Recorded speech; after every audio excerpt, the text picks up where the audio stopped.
866-578-1007 or 800-348-1007. The Alan Cox Show. The official show of those weirdos who ride shotgun with their bare feet on the dashboard. You're a weirdo, but let's do this. On 100.7. WMMS.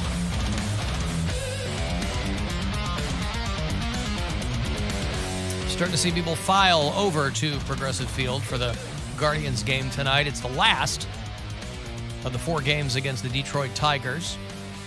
A win tonight would split the series rather than just take one in the series. And then they'll start up on Friday here at home against the White Sox through the weekend.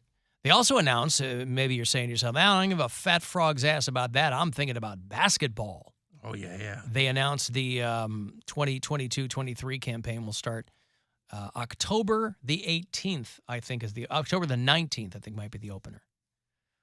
The Cavs won't be home until a few days later. I think they start in Toronto, then they'll go to Chicago. They'll come home. The Cavs home opener against the Washington Wizards on October the 23rd. Lakers-Warriors, I think, is the first game of the new season. But they're also making a little bit of hay over the fact that they've announced that the NBA won't hold any games on Election Day, as they're trying to obviously promote voting. That was keeping a lot of people from voting, I think. I had to watch the NBA. Yeah, that was everybody watching the first 2 games of the NBA season. That was my thought. I can't vote. I gotta go watch this game that is really not going to matter when it comes down to it. Aren't the polls closed by the time the games start? Yeah, that's weird. I don't know if anyone... I mean, maybe there's like an hour overlap, maybe so that employees can vote. I don't know. Listen, anything that spurs... I think it should be a holiday anyway. It should, absolutely. Anything that spurs people to vote, I guess, is a good thing. But I don't know that anyone is skipping voting for sports. I would love...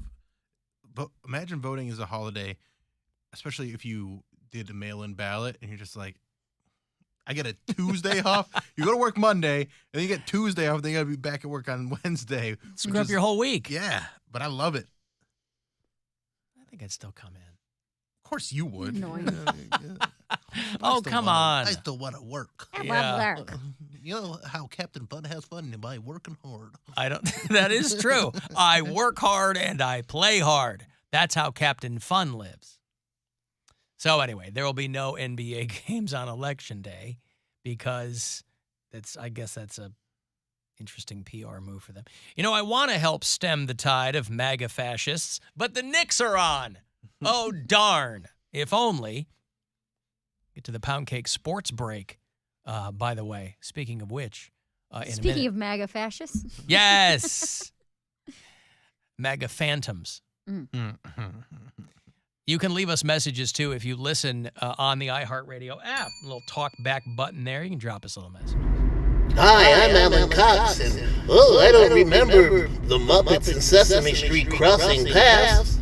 Dude, Kermit was on both shows. That's the ultimate crossover. He was the king of the Muppets and Sesame Street. Get it together. Man, you know, I should be chastised. I know. I got launched. I should be. I should be chastised for that. Yes, of course, sir or madam. You are absolutely correct. I didn't remember Sesame Street Muppet crossovers. Wasn't saying it didn't happen because obviously it's the same company doing the whole thing. It's just I hadn't seen Muppets Take Manhattan in a long time and noticed Big Bird in the very back of the church when Piggy and Kermit get married. By the way, Muppets Take Manhattan, I watched it because I was hoping that's a much more sinister sounding title than the movie is. They don't really take it. They're just there. Right. I thought it was going to be a darker, at the peak of the Muppets in the 70s, early 80s, why I thought they were going to take a darker turn, I don't know. But I thought that they were. So when I said Muppets take, thought they were going to take over Manhattan. No, and it's like gonna be Godzilla. More of like a Escape from New York type situation. Yes. Snake Plissken and Kermit the Frog get the president. What was the bad guy's name in that? The governor? The guy with the driving around with the chandeliers on his Cadillac. I don't remember. I'd have to look it up. Snake Plissken was Kurt Russell. And then the bad guy was, there was the president, there was Cabby, Hawk. Was it just the president? I think, okay. Donald Pleasance was the president, Yeah. yeah. Lee Van Cleef was Hawk. He's an actor of some renown. I was actually named, I was always told that I was named after his son. There was an actor named Lee Van Cleef, who was a big deal back in the day. I think he was in Paint Your Wagon. He was in High Noon. He was in The Good, the Bad, and the Ugly. And he had a son named Alan. And his son was in the military with my father. And because I was born on an Army base. I was born at Fort Lee, Virginia. And they liked that name so much, and they were friends, that, now, who knows? This could all be made up. You know, I was told so many stories as a child and in my life that turned out not to be true. You know, maybe my parents were like that movie Big Fish. What do I know? My parents were both Albert Finney in the hospital bed, for all I know. Poundcake, are you ready for a sports break? Yes, but real quick. Yes? Bill, can you mute my camera, please? It's just throwing me off. And I keep thinking it's muted and it doesn't. Okay, there you go. Sorry. I was going to say, because I know I can hear it playing back, so I just didn't want that to screw me up. Yes, now I'm ready. All right. Play ball! This is a Poundcake Sports Break!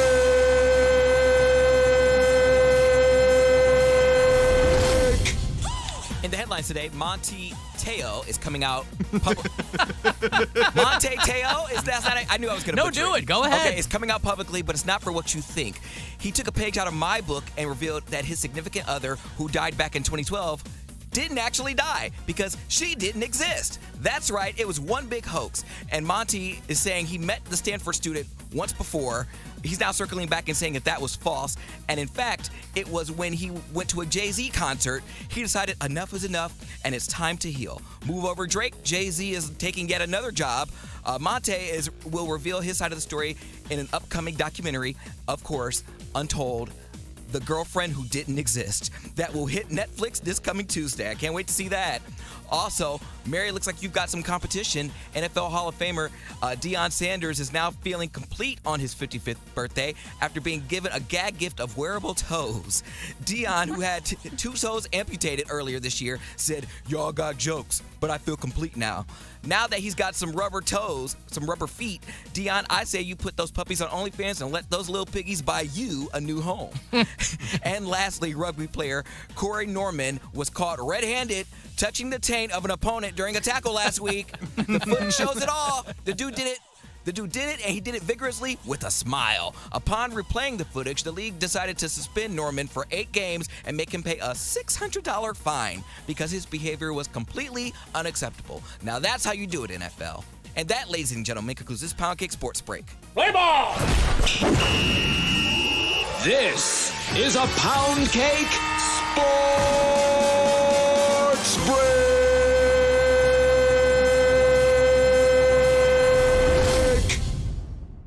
Isn't that Manti Teo? Now you got me doing No, it. it's Monty. Monty Teo. So I got the first name right, but it was the Manti Teo. It's Yeah. Manti Teo. But you said it like 4 Isn't different that like ways. a 10-year-old story too? I mean, He's coming out with the documentary. That's why he's making headlines again. Huh? The girl who died back in 2012, because he said Because there's a he was catfished. But what I just find he's a funny, Mormon too. He's part of the LDS. Yeah. what I find funny is he didn't realize he needed to come clean about the story until he went to a Jay-Z concert. He said, "Oh, well, you need to heal. You need to let some stuff out." Apparently, that was like one of the rap lyrics in one of Jay-Z songs. And he was like, in the article on TMZ, it said that just hit him like a ton of bricks. And he was like, "You know what? It's time to come out with a docuseries on Netflix." So that's what it is. I too had a significant other die in a car accident that didn't exist. So I know how he feels. Yes, you did. See, it was a significant other's identify. friend. So he was just in the car. He watched it happen. Right. But didn't watch it happen. Poor Rick Rufus Kroll. Yes, poor little Tink Tink. Well, Rick Rufus Kroll was the friend of the lover that you had, right? Correct. So it wasn't actually, He did. My lover didn't die in the car because he was just in the car and was dealing with the PTSD from the horrible wreckage of what happened. A long way to go. Yeah, I mean, if you did, and he still wanted to smash after that. I was like, I have PTSD from this whole story. You publicly embarrassed me. No, you publicly embarrassed I you. didn't do it. He publicly. I told the story on air, and the listeners. I'll be goddamn if you listeners did not they cracked the case by the time we got off our last segment. They cracked the case. So they looked funny. up newspaper articles, and Erica was like, "There's no Rick Rufus Kroll in the world. This is a fake story." And I didn't want it to be true because I'm like, why? Why would he lie about that? That's just such a long way to go. Rick Rufus Kroll is the funniest. That is a premier troll. Whenever it comes up in the Week in Cox, that I always know when you put it in because I wake up with like a mound of text messages like, oh, is this real? Is this happening? People that missed it, love it. People who want to hear it again, want to hear it again. Wow. You mean you're waking up from, that's more likely to be a best of segment. What did he say, Week in Cox? Yeah. Yeah, like a best of, a sum of show, and we'll have one. Maybe I'll waking up. You know what? Maybe I'll because I'm out on Friday. Maybe I'll re-air it on Friday. Please do. I haven't heard that in a long time. I'd love to relive it a little bit. I wonder what I called that one because it's not called Rick Rufus Kroll. Well, that's the thing. It's an issue because it was multiple segments long. Like I announced it at the top of the show. Like it's called Poundcake Gets Catfished. Yeah, like that was. How did your ugly sweater party go? Flawless. It was great. Let's not get ahead of ourselves. Oh, so is that it? Where you had the ugly sweater party? I don't remember. It was so long ago. I don't remember what ignited it. I just remember the dude was texting me in commercial break. He's like, I don't know if I could come see you. And I got to, I driving all the way down from Michigan, which is not a long drive. You do it. At the time, you were doing it all the time. And depends on where in Michigan he's coming from. He was from Ann Arbor, if I remember correctly. Okay, it's a few hours. It's not a long trip. It's drivable. All right, I'll make myself a note for Friday. Poundcake Gets Catfished. That's a good one. That is 21 minutes and 6 seconds of gold, Jerry. Fantastic. Alan Poundcake's analogy between rugby and football is incorrect. Football would do something to him if it was another player, but it was women, so they don't care. What? Because the guy. If it was another player, Right. He's saying because this player did it to another player, it's taken more serious. It's taken more seriously. Yeah, versus if like when they consider Miles these girls Garrett groupies. hit Mason Rudolph with a helmet, they acted immediately on that. Whereas what's happening with, Deshaun Watson and then all these other players in the past, they go, Oh, I see. wait a minute. So you're saying that there is a double standard. correct. Oh, interesting. You see, do you know who Silver Steel is? I assume you know who Silver Steel is. Who are you talking to? You. No, I don't know who Silver Steel is. Who do you think Silver Steel is? Anderson Cooper? No. No, it's a guy who calls himself Silver Steel. What do you think he does for a living? He's a model. He does gay porn. I was a Porn porn star, star. Yeah, yes. model. That's very nice. I'm not a stripper. I'm a dancer. The Duke was the bad guy in The Duke. The Duke. Who played him? Isaac Hayes. Right. Yeah. The late, great Isaac Hayes. Silver Steel is a gay porn star who's been talking about his brutal experience in contracting monkeypox. If you see these stories about monkeypox, they're like, let's be very, very clear about monkeypox.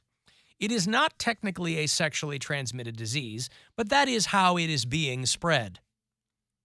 And it is largely being spread among gay men. I was talking to a nurse friend of mine this morning. She's like, if I have to have one more person come in with heat rash, freaking out because they think it's monkeypox, she's like, I'm going to walk you out the door. This guy had, if you've seen photos of any of these people with monkeypox, they're like, you get these awful, painful blisters and lumps on your body somewhere. This dude, unfortunately for him, had them all over the bottom part of his face. So like on his bottom lip. I mean, when you do what he does for a living, this guy's never going to work again. these huge scabby pustules on his Ew, face. Stop. Scabby pustule. Yeah. That's who's, I couldn't remember who the fourth band in the Rise Against thing tonight is. Yeah, Scabby pustule. Yeah. This guy has a degree in biology, and he said that he assumed monkeypox would be mild. Why would anyone assume that? Every story about monkeypox, like, it hurts like hell. It's not fatal, but they're like, it's awful, it's terrible, it hurts, and then it goes away, and it's, you know. Dude, these are... Yeah, it's awful. So I figured that this was, I assume maybe Poundcake knew who this guy was. No, I never heard of him. But now that you do know who he is. Go back and watch his work. Well, no, because you're probably going to, maybe if you want, but I mean, you're going to picture him with these scabby face pustules. I don't know. His name just sounds too porn starry. Like, I don't. Isn't that what they want? Don't they all have that? No, I just want like Rod Hound Dog or something. I like Boy Next Door, like, Stanley Carmichael or something like that. Stan Carmichael. Stanley. I want to get railed by a Stanley. Evan Derschmidt or something like that, Derschmidt. I'll tell you what, between Stanley Carmichael and Evan Derschmidt, we're really getting into it here. Evan Derschmidt from Dundalk. Ryan Driller. Now, see, that's a name. I know him. That's a name. That's something I've watched. All right. He's a guy I've watched. That's a name that you want. Not Herb Derschmurder. Was it? It was Stanley Carmichael and Evan Derschmidt, right. D.T. You want Jim Steele or Johnny Rapid. Is that a name? I mean, maybe. Johnny Rapid's a guy, yeah. No, I understand. I'm looking at gay porn actors' names, but here's what I'm saying. Like, it's a knock against you. Sure, you're not coming up with them from memory. Off the top of my head, Bill. Gotcha. Gotcha. He's not just running down his faves. That's right. Kurt Lockwood. I get it. What I'm saying is, to insult a straight guy, you would imply that he was very, very fast, quick on the trigger, right? Can't last very long. Mm-hmm. Is it the other way in gay porn? Like, is that like a big, this guy's name is Johnny Rapid. I wouldn't think anybody would want to name themselves after a word that means quick. I don't think it's like that because the dude, that dude is a major bottom. Like, yeah, I don't think that matters. Major bottom. Yeah, no, he's big. He was the guy a few years ago that tried to pay Justin Bieber $2 million to. All right.